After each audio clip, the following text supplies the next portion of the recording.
So hey guys, welcome back to my channel, Fiction Star. Let's begin to the second part of the series. The series name is What If Naruto Fall in Love with Chifusa Manu. Let's start the video. Naruto's Kage Bunshin entered the cottage as he carried the injured Chifusa in his arms. He followed them, who took out a futon bed and laid Chifusa on it. The clone thanked him again for her kindness and said it would repay it, but it noticed a familiar glimmer in her eyes. Loneness, she was alone without anyone.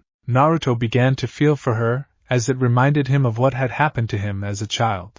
He studied her more thoroughly and noticed that her chakra was leaking out from her breasts due to the severed Kirakuki chakra pathway system. He needs to know how that had happened. He then began to study his surroundings, took notice that most things were for 3 people. However, until now he had to meet anyone of this house other than him. Even though it was a small cottage, it had things enough for 3 people, like the 3 different pairs of shoes for example, indicating that this is a house had 3 members including him, and something had happened to her parents, or companions maybe. The clone figured that it should let the boss handle this and waited for him to arrive. Came in and sat in front of the Kage Bunshin, asked him with a very visible concern, "Uzumaki-san, is there anything you need to treat her?" Sorry, I was thinking and I did not hear you. Would you please repeat your question?" said a smiling Naruto. She sweat dropped at his reply and repeated her question. As he was about to answer, he noticed that his boss is close by and he would need to dispel. He hastily said, "I think I will get some water to clean the wound, and would you be so kind as to strip her of her clothes and wait for me to come back?" She nodded as he left the cottage, took a wooden bucket, and walked to the river, and dispelled as Naruto landed where the Kage Bunshin used to stand. He recoiled from the rush of memories of his Kage Bunshin as he cursed, "Goddamn Kage Bunshin! Can't they wait for me to get there before they decide to dispel? Fucking idiots!" Then he remembered that he was cursing himself, and sheepishly rubbed the back of his head. Then he recovered the abandoned bucket and filled it with water. He walked back to cottage as he arranged his priorities that he had received from the lazy clone. He knocked, then entered as he saw him had already finished stripping Chifusa of her clothes, leaving only her underwear. He noted that chan was very cute, but he pushed the idea for later. He walks toward the women and sets the water down. She then tells him to get his a clean piece of cloth. She got up and went to get what he asked as he walked to the injured girl with the bucket of water. He sat the right side of the futon and waited for him to come back with the cloth. She briskly walked back with a white cloth and handed it to him. She sat next to him waiting for him to begin, and he suddenly said, "Listen, chan, I will begin the procedure, so do not interrupt me when you see anything strange in the middle. All you questions will be answered after I finish. Can you do that?" Surprised, she only nodded at him. He began to clean the wound, as there was no bullet to pull out. He wetted the cloth and cleaned the dirt and from the wound and cleaned the piece of cloth. He repeated procedure a couple of times to make sure, and then he flared his chakra to dry his hands of excess water. He made a couple of hand gestures and whispered, "Ninpo, Shozen Jutsu." Suddenly, green flames flickered and danced on his right hand. He heard a gasp from him, which he ignored as he began to heal the bullet wound. The green chakra began to quickly, almost magically close the front injury. He said, "Chan, could you lift her for me?" Not trusting her voice, she nodded as she blushed at her new nickname, and moved her to Chifusa's body to her side. Naruto noticed that wound was worse here due to being the point of entry. He moved his glowing hand over the injury and began to treat it as before, and it vanished, not even leaving a scar. Nodding at his job well done, Naruto cancelled his jutsu, and laid Chifusa on her back as he covered her with covers of the bed. Naruto stood up and stretched as he cracked his joints and deeply sighed. He sat cross-legged as closed his eyes and waited for the inevitable questioning. However, it never came as he thought, and he opens to see him's face having questions, but she held her tongue in respect. Naruto's respect and admiration for the young woman great higher and said, "Chan, do you mind if I ask you a few questions?" She blushed again at his words and did not even have the courage to look into his eyes anymore. She suddenly found the ground to be extremely interesting and she whispered, "Hi, and Naruto-san." Naruto smiled as he asked, "Why are you all alone here? Where are your parents or friends?" She flinched as tears came to her eyes as she stuttered, My parents are dead. I'm sorry for you, Luz." "I did not mean to," said Naruto, feeling that this familiar cycle starting again. "Oh, it is not your fault, Naruto-san. We had a run with tit hunters from the Manyu clan. My mother did not survive her rape, and my father soon followed her to death. I am the last one left and—" She opened her kimono, showing him a flat breastless chest. Tears were falling from her eyes as she continued, "My breasts, my pride, and joy vanished and were taken from me along with my parents." She was crying in anguish as said, "I've even been abandoned by fiancé." She was crying as she could not even speak anymore, and Naruto surprised her as he moved forward and hugged her to his chest as she cried her heart out, and Naruto rubbed her back saying soothing word and promises that everything will be all right. She cried for half an hour, and her eyes were all puffy and red. He told her, "What is it you want the most, chan?" She did not even hesitate. "I don't want to be alone, Naruto-san." Naruto smiled and said, "And you will never be again, but all I ask of you is to trust me. Okay?" She did not understand, but she nodded anyways. "I will, Naruto-san." "Hey, enough of all this formal stuff. Just Naruto will do," said the blonde shinobi. "Hi, Naruto-kun," she replied with a smile. Naruto smiled back as he missed this beautiful innocence and pure kindness he had never received before. He nodded as he said, "Okay then, lie here, and close your eyes. I will give something." She blushed as her mind went to the gutter of thoughts but did as he said. Naruto sat by her side as he activated a diagnostic jutsu on his left hand and began to inspect her body. What he did not know was his activities were heating the core of this poor virgin. She began to feel a strange but good sensation and her nipples began to harden. Naruto noticed her reaction to his touch as he smirked. He discovered that her chakra pathways were indeed severed and leaking, which would lead to many problems later on in life. He activated his healing technique and began the difficult task of repairing her chakra pathways. It was difficult but not impossible, even though it would have been much easier if he had the Byakugan. It took him a couple of hours to finish and add his healing chakra to strengthen the pathways. Almost automatically, her breasts began to grow when he added his chakra. They stopped growing in between E and F cup, and Naruto said, "Open your eyes, chan." She did as she received the shock of her life. She began to cry again, but this time, tears of joy. She glimpsed Naruto with all her strength as rubbed her face and his chest while repeatedly saying thank you in between her sobs. Naruto chuckled at her actions but did not push her away. Instead, he caressed her head lovingly. Her new breasts were pressing against his stomach and he loved it. After a few minutes she stopped crying. He said, "Now you can have a family again and go to yourself a new husband. Therefore, you will not be alone again. As for me, I will be leaving tomorrow, and so will Chifusa when she wakes up." Naruto found it weird how she looked at him yet but thought it might be her naive nature. She then said, "Naruto-sama, can you take me with you? I will like to be yours." Naruto's eyes widened at her shocking question. He turned to her and said, "Why would one come with me? You know nothing about me yet you are willing to put your life in my hands? I could be a mass murderer for all you know. So why me?" He noticed her eyes and noticed the change in them. It was as if he was staring at his friend Haku again. She had the same look of devotion and love he had for Zabuza. She then said, "Naruto-sama, you saw me as a woman without breasts, and you even gave them back to me, and you did not ask for anything in return. You did not even take advantage of my situation. You are the kindest man I have ever met. I would like to follow you, and I do not care if you were a killer, a demon, or a monster. I will be there for you always, and I wish you can accept that, Naruto-sama." Naruto, dumbfounded by her proclamation, did not know what to do. He could only stare at her with wide eyes and gaped mouth. She walked over to him, and she tiptoed as she clumsily kissed him on his lips, snapping Naruto out of his stupor. He kissed her back with overflowing love and emotion that almost blew her mind away. He could tell it was her first kiss as he felt there is nervousness, excitement, a bit of fear and a pinch of sexual desire to it. He embraced her closer to his body, as she was much shorter than he was. He pushed her back, which surprised her and felt a bit of heartache from the separation. He then smiled at her and leaned in to kiss her again. At first, she is kind of freeze from his actions. She does not know what to do, but she presses her lips against his. He places his hand on her leg, she puts hers on his cheek, and then they part.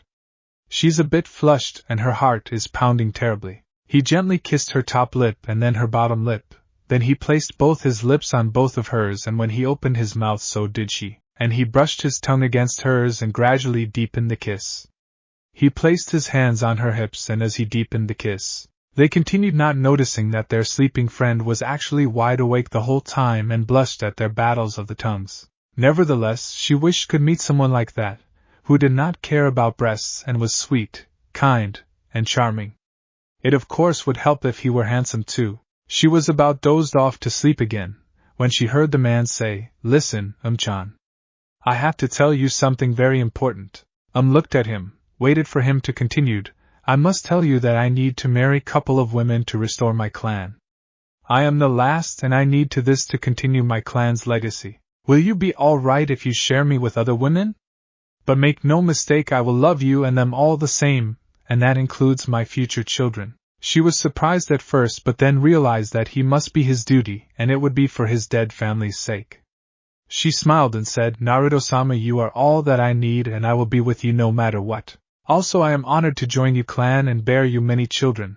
Again, this stumped the blonde-haired ninja to see such dedication and love even though they just met. He sighed and then smiled as he said, "Now that we will be together, I will tell you about myself. I am a shinobi from the Uzumaki ninja clan and I am the last one alive, as I told you. We are a very powerful hidden clan and we were about to change the rules of the shogunate before a disease struck my village and killed everyone in it. I was on a mission for weeks and when I came back, I found my family and friends all dead. I found a will written by my parents saying that an illness had killed them, and they asked me to revive our clan so their legacy would not perish. They also told me to change the rule of the shogunate so all people can live in peace. Do you understand the responsibility that I have to fulfill?" She thought about it for only a second before answering him with a smile.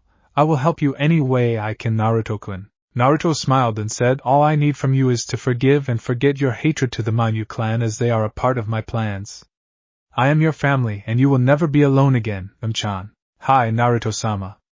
I will do it even if it is difficult to do so, but I have you and that is all I need," replied as she moved closer to him, and he leaned in to kiss her again. Getting tired, Chifusa thought, I need to know what he meant by the Manyu clan being a part of his plan. I never heard of the Uzumaki ninja clan. Were they as powerful as he said they were? Similarly, how he knew my name. I might even help me to give all the women of Japan the knowledge of my clan's secret scroll. Before she could continue on her internal musing, sleep claimed her as began to dream on. Next morning, Chifusa woke up with a scream due to the nightmare she just had. Naruto, who was sleeping behind her, woke up with a start, and blazing his katana. He widens his eyes when he saw that Chifusa woke from a nightmare, sheathed his weapon, and walked to her. She winced from the phantom pain of her wound. However, she widened her eyes as there was no injury, and was about to stand up when a gentle hand held her in place. She turned as she faced a very handsome man with sapphire blue gems for eyes, sunshine golden hair, a masculine face with 3 whiskers like lines on each cheek and a fanged smile that completed his foxy look. His smile changed to a foxy one, and made her involuntarily smile back. Then he spoke in cool husky voice that had her melt a bit on the inside as she began to redden. "Relax, Chifusa-san, it was all a dream. Now down and move slowly as your wound is a bit tender." "Are you alright, Chifusa-san?" said the stranger. She blinked as she looked at the man and noticed she had never met him before in her life. She asked him with caution, "Ano, who are you, samurai-san? And where am I?" "Aragomen, my name is Uzumaki Naruto. I am wanderer who happens to save you last night from drowning in the river, and as to where you are, you're in Chan's home where I brought you after I saved you." She tried to bow her head as she said, "Domo arigato gozaimashita, Uzumaki Dano. You have saved my life and now I am obligated to repay you for your kindness." She reached for her clothes and began to wear them while making sure everything was in order, and after she finished she sat on the futon bed again. She smiled at him. Naruto smiled as really liked her naive and gentle heart, but she seemed to be hiding something. Then she asked him, "Ano, Uzumaki Dano? How did you treat the wound and make it look like I have never been injured?" "Oh, that is a family secret, my dear Manyu Chifusa-chan," said Naruto with smugness evident in his tone of voice. This made the bells in her head ring in surprise and reached for her sword. Only for Naruto to say, "Looking for this, Chifusa-chan?" And he had her sword in his hand taunting her. He said, "Don't worry. I am not here to kill you or return you to your village along with that secret scroll. I am here to tell you something very important. It might be sudden, but you belong to me now." He walked to her face, and she blushed at the closeness of his. He then whispered directly in her right ear, "I know you heard everything I said yesterday to Chan after I kissed her." She gasped, her eyes widened, and as her blush deepened, he said, "I know about your dream to make all the women of Japan have a reasonable bust size. I would call it an optimist dream, as that would take a very long time to see complete. So instead of wasting your life like that, join me and I will make your dream come true, but with a much better method." "How is that so, Uzumaki Dano?" As she was hooked by the idea, he said, "You know that your father rules the Manyu clan and in turn rules the shogunate, who in turn rules Japan." She nodded at this, seeing the logic in his words. He breathed and continued saying, "There are several ways to change the rule, but they can be divided into peaceful ways and non-peaceful ways. The former is very difficult, and always lengthy plans and planning, and it might go to waste in the end, but its rewards are the best, as no one has to die and everyone is happy. The latter is very easy but causes a lot of loss and damage that would take a long time to fix, and its rewards are usually short-lived. However, they guarantee change in the future. Examples of non-peaceful ways are to kill the shogunate, to destroy the Manyu clan, to destroy both, or to start a war." She gasped at such cruel and evil means to change the ruling. She did not believe in killing and of course did not want to kill her family too, and to start a war would claim the lives of thousands who are innocent. He continued saying, "Peaceful methods are making everyone happy, which is short of impossible. Change the mind of the shogunate, change the mind of the Manyu clan, or give every woman a big bust so that they can overrule the rule and change it." She gasped in awe and amazement at his intelligence and tactical prowess. He then said, "Your method is the longest and most risky, as you could die before finishing. However, my plan is to the first two, and that is to change the Manyu clan and the shogunate's minds. I have already begun, and all I need is for you and a certain someone to join me, and I will start the second phase." "Already began? What do you mean?" she asked, confused. He walked to her, went down on your knees in front of her. Then he grabbed her by her shoulders, laying big kiss on her lips, making her stunned with shock. She then tried to push him away from her, but surprised by his strength, she began to feel strange warmth from his kiss. She felt his warm, surprisingly soft but strong lips, and she closed her eyes, kissing him back. It was a simple, innocent kiss, but she began to kiss him more feverishly. He broke their kiss as she moaned at the disappearance of his lips. She opened her eyes, saw the smirk on his face, and felt her face heat up from shame and embarrassment.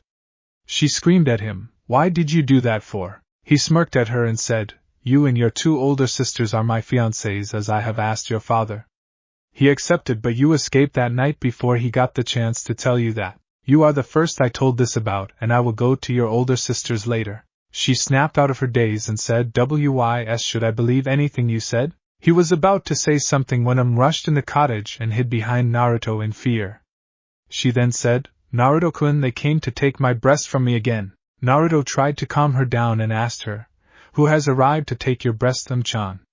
Remember, I will protect you from anything, so don't worry." She calmed down a little and said, "They are Manyu ninja, and they are the same who attacked me the first time, Naruto-kun." Chifusa flinched at what she heard and felt the shame and guilt due to her clan's involvement in tragic life. Naruto smiled as he sensed the seal he placed on whom it was waiting for them outside. He said, "Don't worry, I can and will handle this. Just come with me, and just both of you have to do is watch, okay?" He got up and walked to the door with his sword in his hand and the two girls behind him. Outside, they all met a rather familiar face, with Naruto smirking, shaking, and Chifusa surprised. It was Manyu Kagefusa, Chifusa's older sister. However, even Kagefusa was surprised at who was in front of her, as she was aiming her rifle to scare Chifusa and think she would meet the manly warrior again. She blushed, recalling what he had done to her and how it felt. She even wanted to do more. She also recollected what her father had told her yesterday night about the man before her. He was a true and powerful ninja, and was more powerful than the entire Manyu clan put together, and that he would make an alliance with them if he married her and her sisters as well. She blushed at the idea of such a monster warrior as her husband. She even started to drool from both her lips. She did not care that he will marry her sisters as well because have more than one wife showed how strong he is. She only had love for strong men and hated weakens of any kind. He was the strongest man in Japan, and he was hers, so she will do anything he said. She snapped out of her trance, then stuttered, saying, "And Naruto-sama. Where were you? I was looking all over the place for you. Father told me of why you did what you did to me last night." Her face glowed red as she evoked her memories of last night again. Naruto laughed as walked to her, and placed his hand to her cheek, and she nuzzled it as if she got the approval of her master. This surprised all the women present, and wanted to know how he tamed Chifusa so easily. Their musing was cut short as they saw the tall man grab Chifusa's breasts like it was his and belonged to him. They all blushed at what they were doing except him, who was rather jealous that her master is playing with another woman. What Chifusa did next shocked everyone. She moaned cutely. The man smirked as he grabbed her closer to his body, gaining a moan, and his other hand slipped down to her wet crevice and began to message them as she began to hump him and moan. He gave her a couple of butterfly kiss on her nape and then said, "Kage-chan, what are you doing here? Why do you even question me?" Chifusa replied in a struggling voice, "I am sorry, Naruto-sama. But father ordered me to retrieve Chifusa and the secret scroll." He suddenly let go of her, and she fell to her knees. He crouched down, cupped her teary face in his hand, and kissed her. His kiss almost made Chifusa orgasm, but he parted from her, earning him a small whine from her. He said, "Go back to your father and tell him Chifusa is with me and I will return her later. Also tell him that I will be seeing your eldest sister in Edo tomorrow." He got her to her feet and said, "Kage-chan, you that girl over there Zum-chan who you took something very important from her. She is your sister wife, and she is like you, so I would like you to apologize to her." "Hi, Naruto-sama," replied Chifusa. She went to him and apologized to her, and replies that if she did not do what she did she would not have met their point of interest Naruto. Later that afternoon, Chifusa returned to her village with the kunoichi under her command. Chifusa went on her way, but not before Naruto placed a hidden Hiraishin Jutsushiki on her back to track her. Naruto told them that she was now his as he placed a hidden Hiraishin Jutsushiki on her back. He told her that he would come for her when he has a home ready, and it was only a matter of weeks before then. He kissed her again and went off to Edo to meet the last and the most difficult piece to convert, Manyu Kyoka. It was by the evening of the next day that Naruto reached the city of Edo. He was in his base of operations in Edo, which was ironically a ramen stand. It was of the same chain of restaurants he owned and started from Kyoto. However, a young couple he helped manage this branch. Debt collectors hunted both Kazame Matsu and his wife Kazame Sakurai due to Sakurai's father being in debt to them before he died. Naruto saw them being harassed by the debt collectors. He rescued them by paying off their debt, but as he was about to leave, the couple thanked him, saying they were in his debt, and that they would do anything for him. They begged him to allow them to repay him for his kindness. However, they did not see his smirk on his hooded face. Then he said, "Okay then, I will need you to follow me and don't ask any questions. Also, my name is Uzumaki Naruto, and I am your new boss." With that, he had them working for him in his ramen restaurants, and spy for him. Anyways, Naruto was out walking around studying and listening to the street. He wore his hooded cloak and blended in with the people as no one noticed him. He smiled as he remembered learning this from his old dead master, Erosenin, or as everyone knew him as Jiraiya the Gama Sennin. Nevertheless, to him, he was a perverted godfather with a rather large obsession with women and their beautiful bodies, especially with Bachan's breasts, as he calls them, the largest of all in the elemental nations.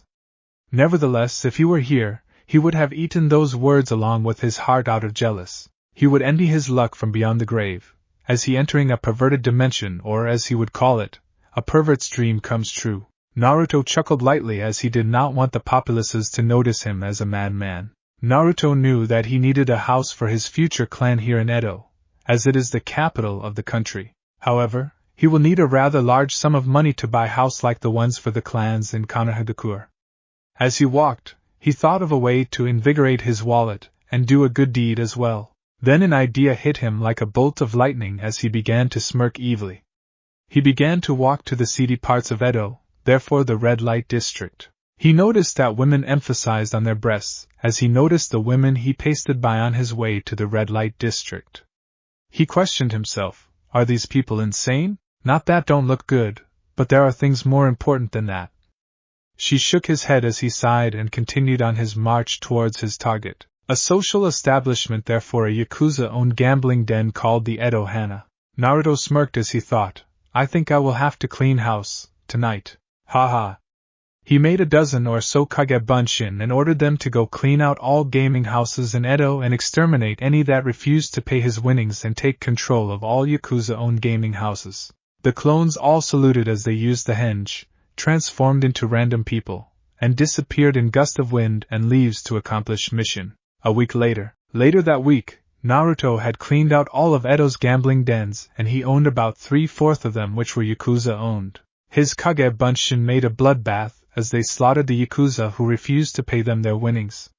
He killed the whole Yakuza gangs in the Edo, thus taking their wealth and power for himself. He took control of the brothels and marketplaces as well to essentially control the entire city from behind the scenes. He then bought a large mansion in the wealth part of Edo close to the Edo Palace and the Manyu clan mansion. He had it have his clan symbol, a crimson spiral, on the gate, and a statue of Kyubi on top of the gate to show his clan's strength. He even found some good people to work in as his servants and housekeepers for his new clan house. He even found a couple of poor Ronin samurai and their families to act as the guard for his mansion. Naruto walked out of his new mansion in the morning. He was wearing a formal black silk kimono with a white hooded long-sleeved haori with a black flame pattern on the hemline. He wore custom-made Zora that looked like his original shinobi sandals. He smiled as his plan was on schedule, as he would need to go see the Tokugawa shogunate after he meets his third wife to be Manyu Kyoka and her brother Manyu Miyuki. He walked towards the market in an attempt to hear any news on Chifusa.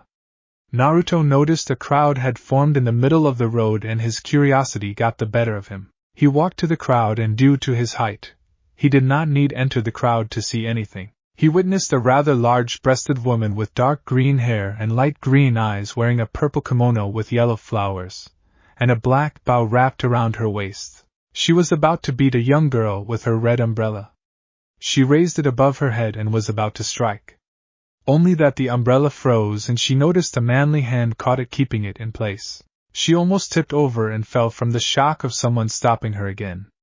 She blinked as she was about to get angry until she saw her by father, the most handsome man she ever laid her eyes on. She blushed, mesmerized by his powerful presence, and she felt as if she had to obey him unquestionably. The hooded man pulled down his hood, revealing a pair of brilliant sapphire fox eyes, a thick mane of sun-kissed blonde hair, and a chiseled whiskered face oozing masculinity along with white sharp teeth. He smiled at the young girl he saved, who blushed uncontrollably, and asked her if she was all right. The girl, not trusting her voice, nodded, making the blonde man smile before he looked at the green-headed tit monster. He looked at her with evident anger in his eyes and said, "Why would a beautiful woman such as you have such an ugly heart?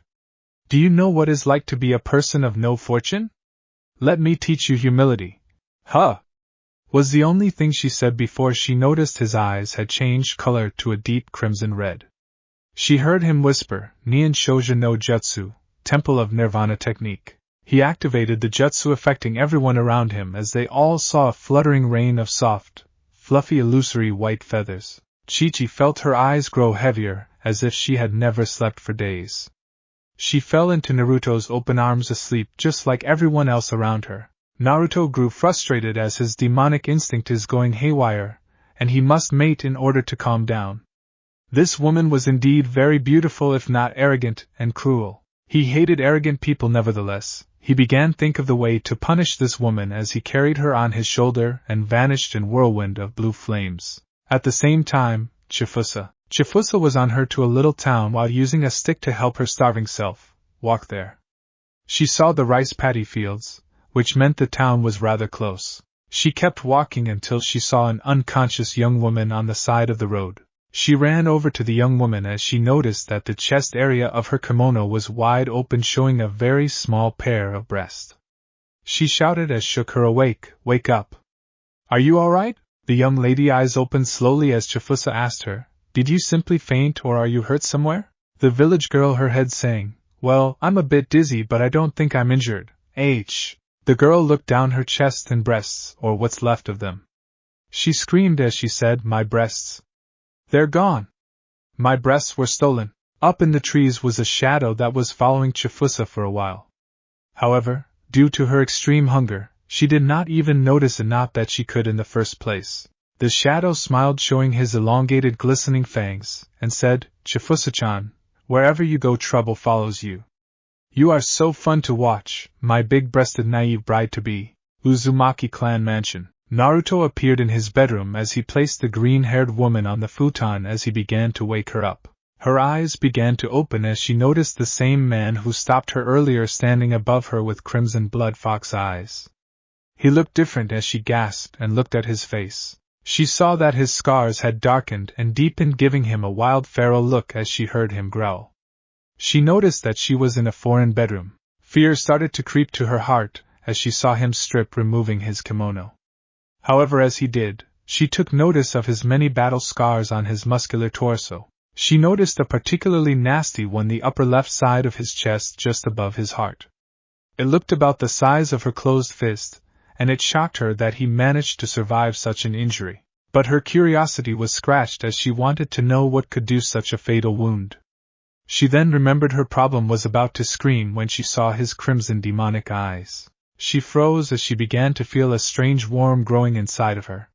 He sighed heavily as he finished removing his kimono, tabi, zori, and his obi. Chi-Chi was blushing heavily but said, "What the hell are you doing?" As if answering her, her body began burn with a weird sensation as she saw her captor's eyes glow. She heard the man say, "You will be my slave." So you can understand that what humility means. Also, I cannot control my urges anymore, and I will use you.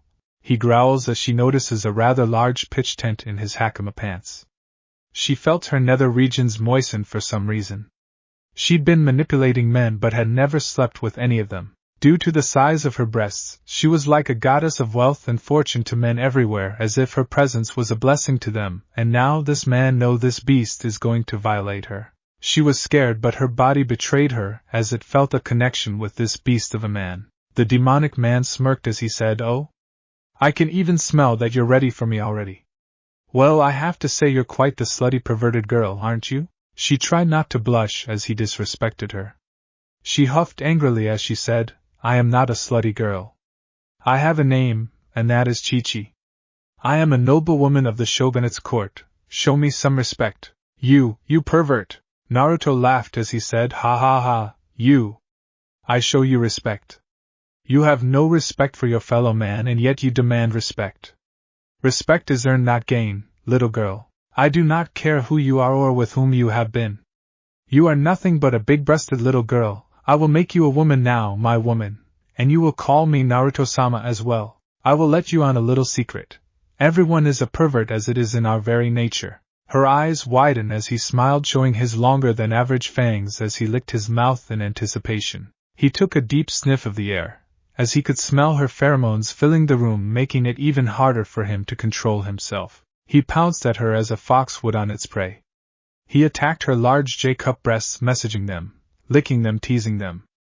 All she could do was moan at his touch as he played with her breasts. She could feel heat and electricity penetrate her breasts, warming up her body and soul. She moaned as strong and rough hands molested them, and could feel her loins heating up and the beginning of the agonizing knot known as pleasure burned. It was flowing from her breast and chest to her head, making her blush bloody crimson to her ears, down her neck to her spine, making her shiver and jerk in pleasure. It continued to move through to her bubbly butt and to her virgin pussy, causing her mind to go blank, and finally through her limbs to the very tips of her toes. Then an explosion of unrestrained sexual pleasure was released her twisted knot. She was shivering as her throbbing, quivering pink honey pot leaked its sweet nectar, staining her kimono as it leaked down her long legs. Chi-Chi was panting like a dog with her tongue hanging out, drooling wildly. She was seeing stars, no planets and galaxies from the overstimulus of her body. She didn't know what was happening, but she remembered some maid talking about having orgasms, as she did know what they meant, as she had never tasted the pleasures of the flesh. Now she knew that orgasms are such a wonderful thing, as she even thought that if orgasms were like this, how would sex be? Naruto smirked when he noticed her pheromones filling the air thick even more than before. He said, "Oh? Don't tell me that you just came? I was just playing with your breasts, and you came. We haven't really started yet and will make you mine," he growled as he hovered over her body and she whispered, "Please, please forgive Naruto-sama. I am not used to this, let me rest. I am sorry about earlier. I don't know what is happening to me or my body. This is the first time I felt like this." He laid on the futon behind her, grabbing her breasts with his hands as he began to give her small butterfly kisses on the nape of her neck. He began to play with them as he stroked and creased her pink nipples and her pink areola while he lightly pinched and twisted the other. He used very long tongue to lick the outer part of her ears, sending sparks of pleasure down her spine. She began to moan again, as he began to touch her body lightly as he drew circles on her stomach and navel. He said, "Oh, what's this? It's good that you call me Naruto-sama, as I am your master now. However, that will not save you from your punishment, my dear slave. You have just experienced your first orgasm, after all. Who would have thought that under the cruel and spoiled character you have, you're a little virgin girl that did not even know what an orgasm was. I was about to punish you and fuck you mercilessly, but after this discovery, we'll show you the beautiful world of sex. Maybe that will cure and soften your ugly, cruel heart." He started to move his right hand down her to her navel, teasing it along the way. She was now in the mercy of this man with the demonic eyes, as she did nothing more than pant like a bitch in heat. His left hand migrated to her ass as she flinched from his touch as he squeezed and massaged her cheek. Naruto licked, kissed and bit her neck, leaving a couple of hickeys causing her to shiver. She could feel his hot breath on the back of her ear.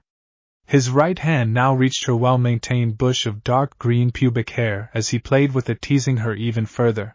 It finally reached her slit, stroking it gently, making her recoil and moan loudly. He smiled as he said, "Now I will teach you about your body. This is the clitoris." He circled the small button-like organ with his index finger.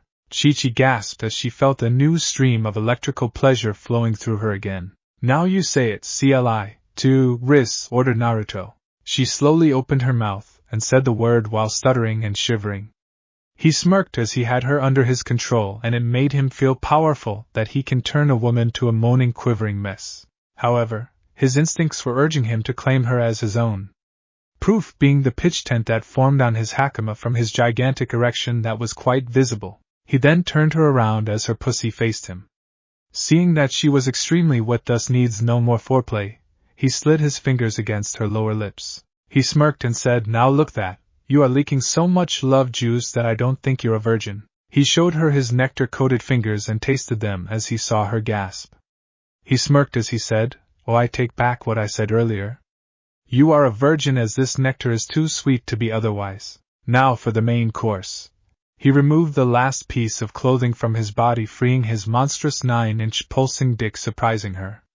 She had never seen one up and close and did not know that it could get that big either. She mentally cried, "That is a penis that those girls were talking about.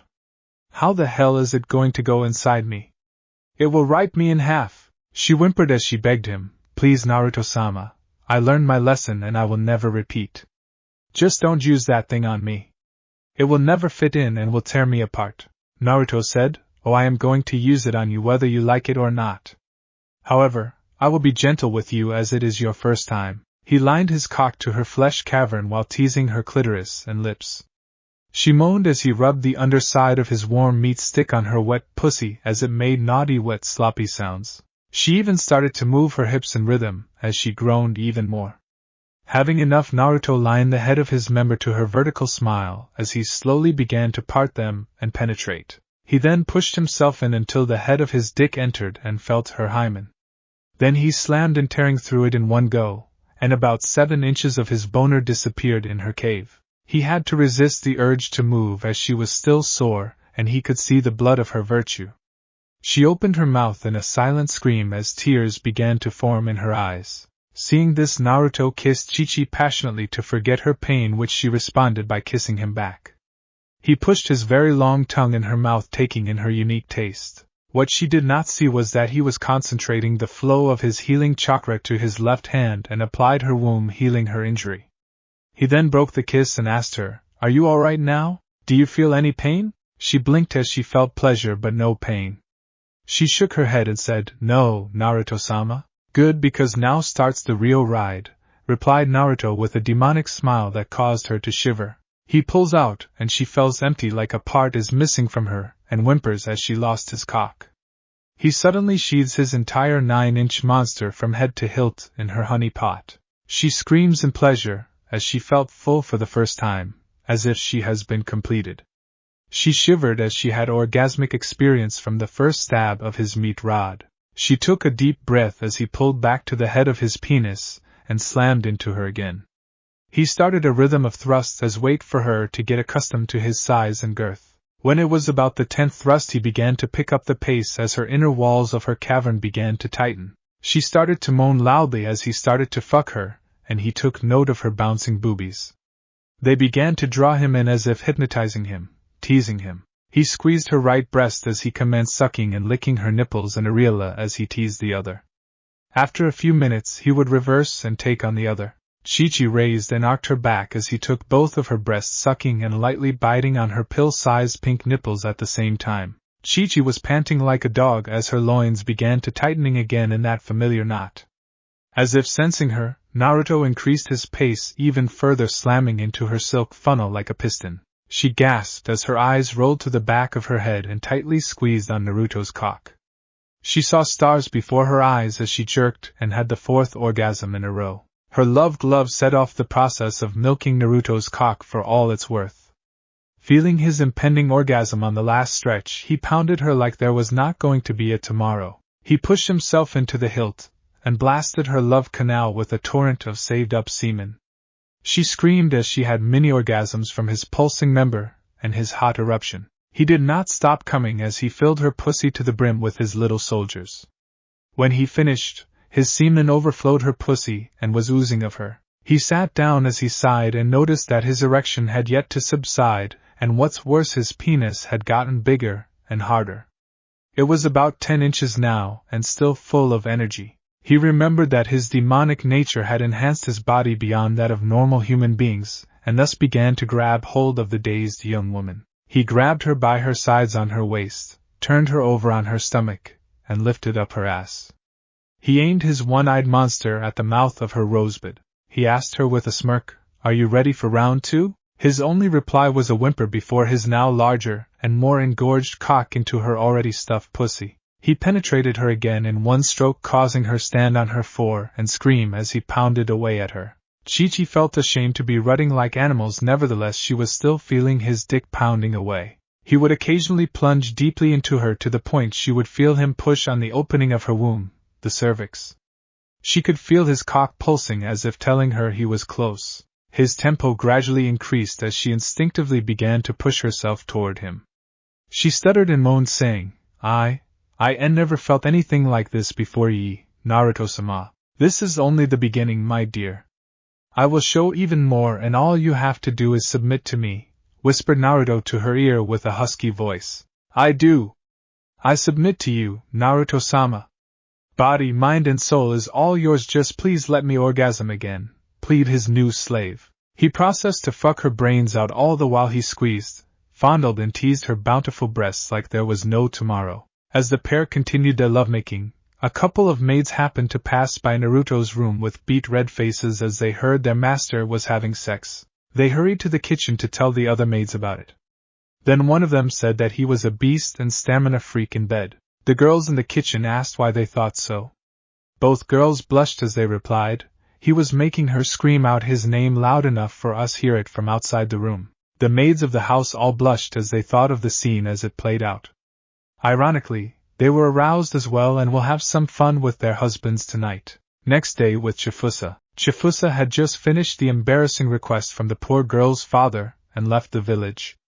A Manu agent, who was actually stealing the breast of the village, attacked her. He ambushed her the night when she went to the well for a drink. He attacked her from behind using a cloth containing a sleeping powder to knock her out. Her quick thinking saved her as she stabbed his hand and washing the powder away using the water of the well. She then defeated him in combat that showed her extraordinary skill. She did the contest and even won, even though her opponent had a much bigger bust size. However, She was still angry that the clothes cover her nipples slipped during the contest. She hated showing off her breasts, and the perverted moron of a lord. He even asked her to be his concubine and tried to touch her breasts, to which she slammed him to the ground. She sighed as she remembered what her new fiancé said about her plan. She was not starting to doubt herself but her plan. She thought, wouldn't it be better if you changed the law than the mind of the people? But how to change the law? The only one who can was the shogunate himself. What is Naruto-dano's plan on changing it? She sighed as she walked to a dango shop and entered. She still did not notice the same shadow that was following her since she left Naruto back at M's home. The shadow smiled as he hid in the treetops waiting for her to continue her journey. Edo, Manu Residences. Manu Kyoko was having a weird day as she thought while lying on her bed. First, her father told her she was about to get married, and the second her husband-to-be will marry her sisters as well, and finally her father said to obey whatever her future husband would say. Not only that, she felt like there were eyes staring at her all the time, as if they were examining her, stripping her nude and lusting over her. She couldn't see whom or what was watching her with such great interest. She thought she was paranoid or something until suddenly a voice said, "Oh, so this is the eldest of the three?" She got up in a flash, pulling out a small knife she had with her always. She looked around but did not see anyone. She calmly said, "Who's there?" "Show yourself." The voice laughed behind, making her turn to the source, only for her eyes to meet a pair of glowing demonic crimson eyes. Manu Kyoko was having one if not the most bizarre and awkward day of her entire short life as she walking out from her father's chambers. First, her father called her from her secret chambers and told her she was engaged and is about to get married. She wished that at least he wouldn't be a pig or a spoiled brat from some rich family. Secondly, her husband-to-be will marry her sisters as well and have a harem of sorts. When she heard this, she flinched as it brought back a flood of pain and suffering she'd felt from her mother. Pushing those dark thoughts away, she detected that he had to be from a very important family, may as well be even royalty for her father to accept him. Finally, her father laid her down the ultimate metaphorical bomb. She had to obey whatever this future husband of hers says as if it were the law, and that she was going to meet him really soon. She did not know her father as a weak man, but whoever this fiancé of hers was, had a rather obvious and substantial influence on her father's decision and overall behavior. She couldn't know whether her dad was extremely excited and happy or he was utterly terrified and paranoid from her husband-to-be, as he had his legendary expressionless face thus hiding the truth. To make matters even worse, ever since she left her father's study she felt like there were eyes on her, as if they were examining her, stripping her nude and lusting over her. She couldn't see or sense whom nor what was watching her with such an intense inquisitiveness. She was not used to this much attention, not even from her family, let alone from a stranger. She continued her walk back to her room. She thought it might be a guardian ninja or something her father had assigned to her protect or something of the like. Thus she ignored her paranoia and pushed it to the back of her twisted mind. A few moments later opened the door of her private quarters and slowly but surely reached her bed, but still feeling those damned eyes on her. She thought it was her being paranoid or something until suddenly she heard a deep voice, clear as day, say, "Oh, so this is the eldest flower of the three, hmm?" She got up in a flash, pulling out a special black knife with a couple of kanji inscribed to the blades she had with her always. She looked around but did not see anyone. She cursed her luck as she did not have her favorite weapon, a naginata, with her. She was terrified on the inside, but she forcefully hid her fear and calmly said, "Who's there?" "Show yourself." The deep masculine voice laughed as it echoed all around her room surrounding her. It began to cease its laughter as they were reduced to mild chuckles. She began to notice the source from which the voice originated, making her turn 180 degrees. Only for her face a pair of glowing demonic slitted red eye in the shadow of her room. This person, no, this being might actually be a demon in human form, which the very thought of surprised and terrified the young woman as he appeared before her. It was shocking, as she had never heard him come in or even felt his presence around her, as if he were a poltergeist. This demon of a man was by far the tallest person she had ever seen. He stood about staggering 6 feet, maybe even taller, as she was too scared to verify. She realized as his height made her look up so she could meet his dark crimson slitted eyes. As she studied him, she noticed he had a solid, muscular, yet lean-built physique that was visible underneath his dark and unique kimono. She could feel an intense and unusually dark power oozing from him as the sensation of his aura slammed against her, similar to that of a tsunami wave. It instantly filled her with incredible fear she never felt before. She tried to hide her visible trembling caused by her uproaring instincts, as she knew that this man was far more dangerous than even her father, who was the Lord of Japan. He had long, shaggy golden mane of wild hair with jaw-length bangs framing either side of his face, which came along with a very sharp and manly mug. He had longer fangs than anyone she had ever seen, as for a minute there, her first thoughts were that he was a Kyuketsuki. Then Kyoka noticed his whisker-like markings on his cheeks that made him look more vulpine and foxy look. She thought to herself, maybe he's a kitsune yokai. She mentally shook her head, pushing away those insane ideas she got from reading too many romantic novels along with the latest book to her collection.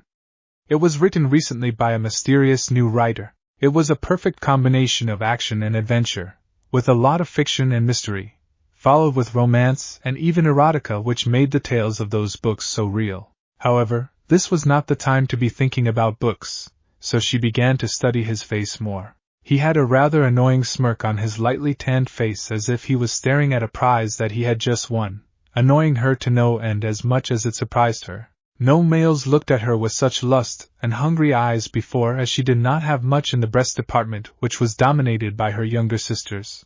Most of them would be afraid of her cold and indifferent personality, along with the fact her father was the most powerful and influential man in all of Japan. Kyoka did not know why she was letting her guard down, but she lowered her weapon as she stared into his ruby-red eyes and slowly allowed her weapon slip from her grasp, embedding itself on the tatami floor. He licked his lips as she quivered from his hungry and carnal gaze. She felt like he was stripping her naked with his eyes, staring deep into her very soul. She became self-conscious in front of him as she began to blush, trying not to meet his evil blood-red eyes. He began to move in towards her with the same look on his rather handsome yet feral face while he licked his lips in anticipation. She could even hear his ragged breath. Her body began to heat up as he walked closer and closer to her. He was a couple of steps away from her when she stuttered out, Who are you? What do you want from me? The stranger chuckled as he replied in a theatrical voice, as if they were movie or a play in a theater. Why, I am your fiancé who just came to meet his intended fiancé. I have found that your dark qualities have intrigued me. What I wanted is actually very obvious, if I don't say so myself. I would like us to get acquainted and to know each other very well. He gave her gentlemanly, approached her with a smile, and took her hand as he placed a soft yet hot kiss on her pale knuckles. Her face burned in a visible crimson glow at this devilishly handsome man said that he will be her husband. Know that he is her husband-to-be. It was almost too good to be true, as he just answered her in the same way as the male protagonist did in her novels, which was too much for her to hand. Her vision began to dark as she fainted from shock, surprising the demonic man. He instantly grabbed her before she would hit the ground. He moved the stray hairs from her cute face as he sighed. Oh great, she's a fainter, and you know what they say.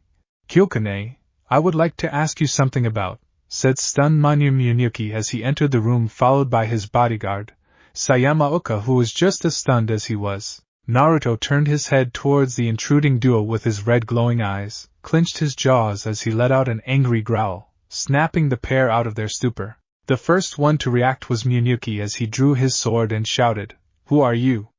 What did you do to Kyokane? Following her master's reaction, Uka drew her own weapon, a nodachi. Without even waiting for a reply, Miyuki attacked the man recklessly without any second thoughts. Uka joined him in his charge as to not to leave her master to fight alone. Miyuki attacked the man from the right, pointing his katana to the left, while Uka attacked from the left as her sword crossed over Miyuki's. They formed a combined scissor attack aiming to sever the stranger's head from his body. Nevertheless, when they did reach him, both of them froze stiff. The stranger had stopped both the blades aimed at his neck with his bare hands. This shocked the core of the two, as they knew their swords would cut through hands like butter. Yet he stopped them as if they were a pair of sticks and proceeded to bring them in as he lifted both of them over his head, showing his immense strength. Then they hear the man speak in a cold yet visibly angry voice that did not show at all on his rather passive face. Are you slow in the head or something? You know better than to attack a person who is holding a potential hostage. You idiots could have gotten Kyoka-chan hurt, Or even worse, they noticed that the man was not standing at his full height. Actually, he looked like he was sitting on an invisible chair, showing his strength. They noticed that Kyoka sat on his lap with her head on his chest just above his heart. She looked very comfortable as she was still asleep and even started dreaming. Then Naruto threw the pair of warriors to the wall, which they slammed into, leaving spider web-like cracks, still holding their swords in his bare hands without a single drop of blood. He threw the swords upwards as he carried Kyoka to her bed, placing her head on the cushion of the bed. The two swords embedded themselves into the floor as he caressed her silky pale skin of her beautiful face. He placed his right hand behind her neck so he could plant the hidden Hiraishin Jutsushiki on her back, same as her sisters and his lovers. He crouched down as he kissed Kyoka on her forehead. He smiled with his usual blue eyes as he saw her smile at his action even though she was still asleep. He stood straight, showing the two annoying pests his full height, which surprised them. The man's eyes glow crimson red with fury and anger at the pair. Walking to the grounded swords, he pulled the pair of swords as he held them in his hands as he began to get a feel for them. A second later, disappeared and reappeared crouching in front of the two stunned idiots that attacked him. He held the blades of their own swords against their throats, as he showed them his angry red eyes. He growled as he stared at the son of the Manyu clan head. Next time think before you act. I would never harm my fiancée, as I was just introducing myself to her, and for whatever reason, she fainted. So if you have any doubts, ask your father, Manyu Munyuki-san.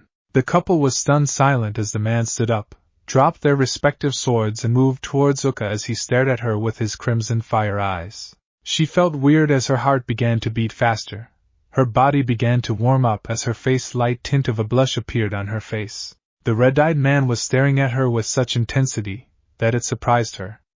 She then began to notice his features as well. He had the most intense appearance, golden sun-like hair, crimson eyes like that of a fox, sharp uniquely long fang teeth, and finally his animalistic whiskers, or more like strange facial scars. What she did not know was that he was reading her memories as he stared into her eyes. He found it disturbing what her own father, and then society, did to her. All this happened because of a small mistake Chifusa did as a child, which was actually by accident as well. Out of the blue, the man grabbed her empty chest with his left hand as he examined it, and she let out a gasp in surprise. Manyu Munyuki was about to react, but the mysterious man was even faster than he was. The moment he twitched, the man flicked his wrist, released a hidden blade from under his sleeve that stopped Munyuki dead in his tracks. The man continued as if nothing happened and said, It would seem that your mammary glands and their chakra lines had been severed, the rest of your chakra Kirakuki, chakra pathway system, for quite a long time. This is not good. Why is that? Screamed Uka in fear, forgetting the fact that this man had her and her master at knife point. It would be bad to your body, as this would harm it in the long run and further shorten your lifespan as well. How did you receive such an injury, young lady? This is second time I have come to such injuries. As I recall, these kinds of wounds consist of two parts, a physical injury and a removal of the chakra energy. The first injury was made by a Manyu sword slice that would sever and reduce the size by physically severing the mammary glands and chakra tenketsu circulating in the chest, making the breast itself unstable. Then a chakra flow controlling jutsu absorbs the released chakra, thus stealing the actual breast all in one move. He closed his eyes as he said, What was it called? Yes, the Chichinigare, that ironically can only be used by Munamori clan, but they have been killed off over a decade or so ago, so I have heard. However, your breasts were severed at an early stage of puberty, thus it destroyed any chance in growing back again.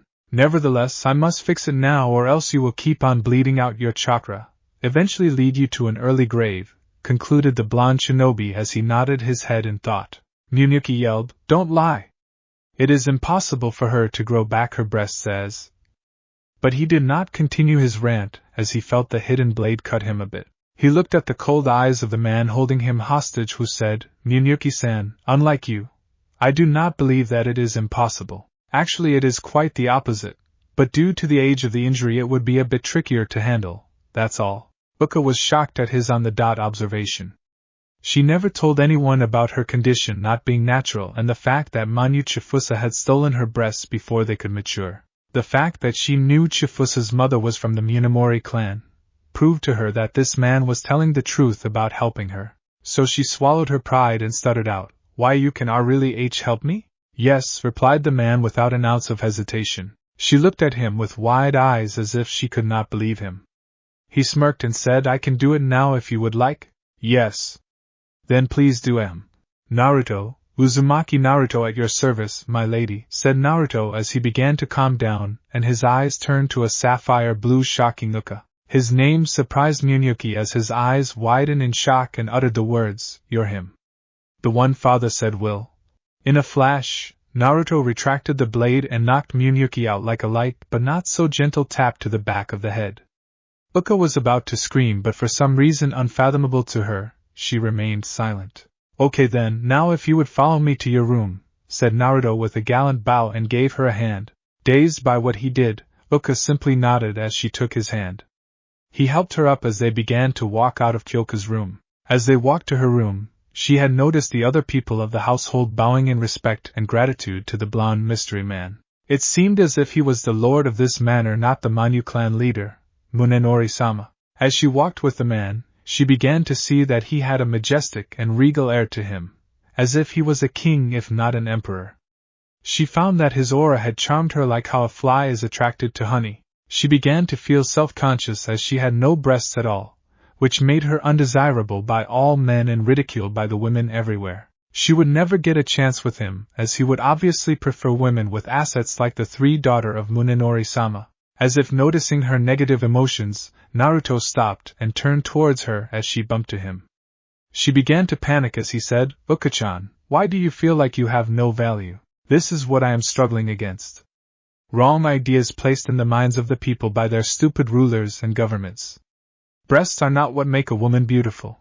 They are only a single part of her body. Did you know that breasts only have 2 to 3 functions which are either sexual or maternal nature?" She looked surprised by his words, but he continued saying, "Also you were not born like this, were you?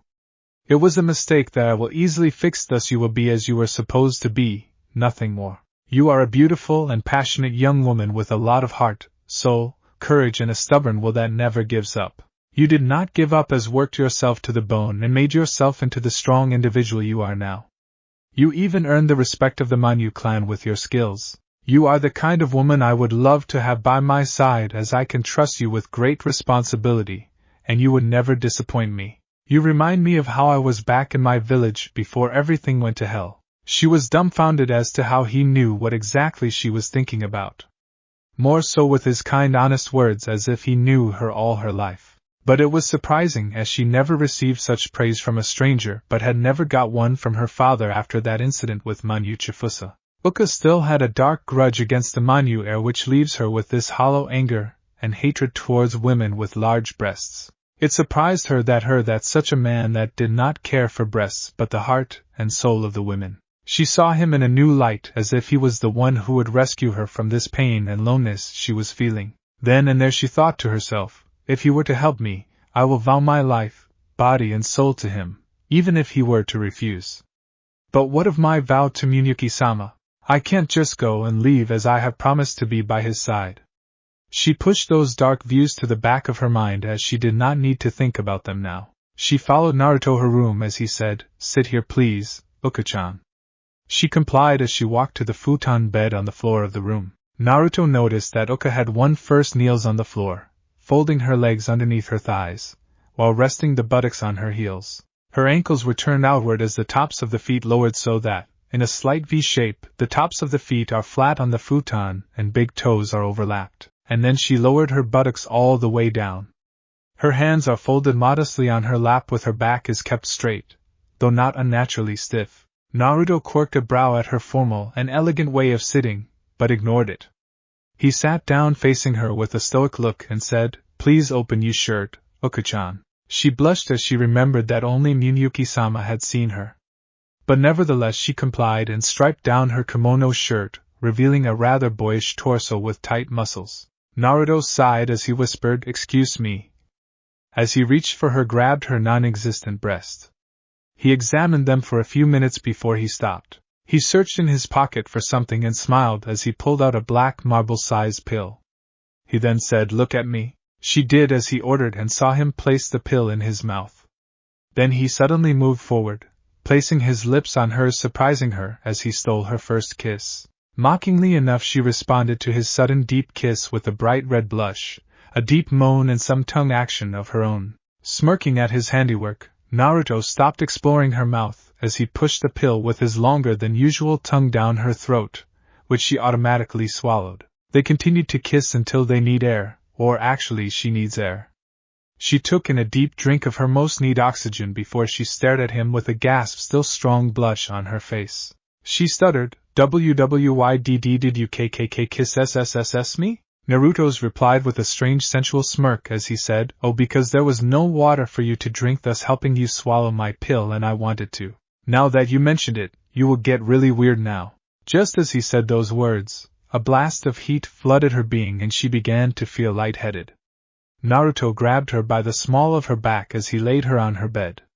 He began a series of weird hand gestures. She heard him say in a whisper something like, "Ninpo, Shozen Jutsu." Uka didn't know whether her eyes were deceiving her or it was from the medicine she had just swallowed. Her eyes widened in utter surprise when she saw Naruto's hands began to glow in translucent light green dyed flames. He had flames in his hands that did not burn. What kind of sorcery is this? Naruto noticed her expression, smiled as he said, "Oh, you're still conscious?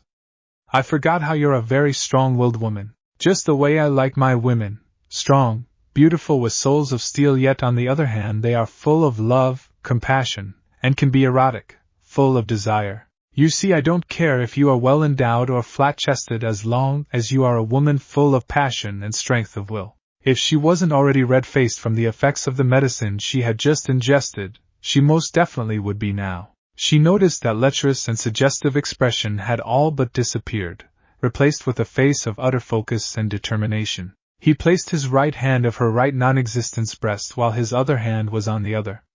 He started to massage them in order to reactive the damaged tissue with his healing chakra. As he circles the flat chest with his fingers, Azuka begins to feel a small tang of pain, which in turn evolved to a throbbing pain similar to the one when you received a bruise rather than a cut. She began to feel something weird on her chest as she stared at a pair of perky C-cup breasts. Her eyes widened in shock, however, before she could assume anything she felt another stab of pain. He was feeding her mammary glands the food from the pill while his own chakra to revitalize her chakra tenketsu. He moved his hand to her chest muscles and then her back to strengthen them, as they were not used to the weight of breasts, and would cause her some severe back and chest pain later on. While he worked on her body, she finally fainted from the effects of the technique. He continued his procedure, as he controlled the flow of his chakra with his left hand. Naruto used the tips of his fingers to form thin chakra threads. He made these small threads from his study of the futon, Raisin Shuriken, as a means to reconnect her powered-up chakra tenketsu and her healthy mammary glands. He had fixed the damage done, and now her breasts were a perky pair of large C-cup-sized breasts, thus his work was complete. He covered her nakedness with the cover of her futon, letting her fall into a deep slumber. He was about to leave when he remembered that he had to bring Umchan back to his estate now that he had a permanent home for him and his future wives. He sighed angrily as he said, "Looks like my plan to meet and talk the eldest of the three Manyu sisters will have to wait for the moment." He disappeared in whirlwind of red flames and green leaves, leaving behind a dreaming swordswoman who whispered, "Shinkyum-sama." Meanwhile, with Chifusa, surprisingly she wasn't alone, as she was in the company of Kid, who is her attendant and her best friend since her earliest memories of her childhood. She had deserted the Manyu clan to be with her, but was caught and was punished by having her breasts sliced, thus losing her D-cup-sized breasts. Kid was wearing a light purple kimono with a more dark purple on the ends, and light green arm guards, with thin dark purple armbands. She also carries a heavy-looking backpack containing most of her clothes, even a book to regularly oversee her Chifusa's breast growth and size rates. They were starving, as Kid had finished their money on some breast growth creams and junk in the last town. They were walking, not sensing their usual protector shadowing them from the tree tops. Chifusa was having doubts about her plan, as she kept seeing the same thing over and over again. She would like to have another chat with her mysterious fiancé, Uzumaki Naruto. She began to blush as she remembered him, which had not gone unnoticed by Kid. Chifusa knew that if what he said was true, then he would be able to do what she couldn't. While Chifusa was deep in thoughts, Keith smirked at her friend as she slowly walked over to her while making funny perverted gestures with her hands only to be caught in a rope trap. It had caught her right foot, making her hang upside down, showing her cloth cover ass to the world. Surprising Chifusa out of her thoughts, if it was not serious, Chifusa would have laughed at her clumsy friend. But they were suddenly surrounded by a group of 30 men armed to the teeth with swords, clubs, and the like of weapons. Chifusa frowned as she thought, bandits? I can't defeat them all by myself like this.